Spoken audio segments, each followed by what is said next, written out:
श्रीदेवी महात्म्य याला चंडी महात्म्य असेही म्हणतात। यात 700 श्लोक असल्यामुळे याला सप्तशती पाठ असेही म्हणतात। नवरात्रात हा पाठ म्हणण्याची पद्धत आहे।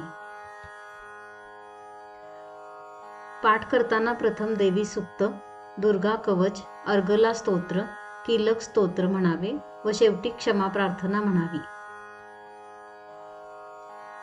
पाठ करण्याच्या अनेक पद्धती आहेत।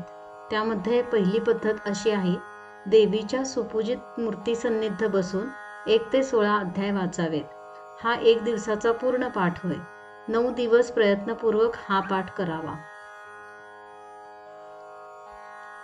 पद्धत दुसरी, पहिल्या दिवशी अध्याय 1, दुसऱ्या दिवशी अध्याय 2, 3, 4, तिसऱ्या दिवशी अध्याय 5 ते 13 आणि चौथ्या दिवशी अध्याय 14, 15 आणि 16 वाचावेत।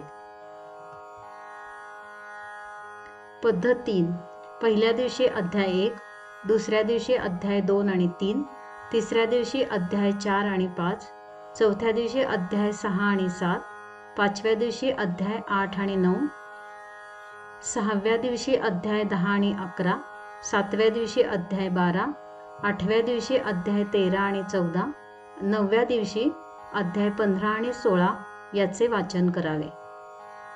चंडीपाठ ही सत्यार्थाने वाईट विचारांवर व दुष्कर्मांवर सद्विचार, सद्बुद्धी व सत्कर्म यांचा विजय होण्याचे प्रतीक म्हणून आध्यात्मिक दृष्टीने आत्मोन्नतीचे साधन आहे।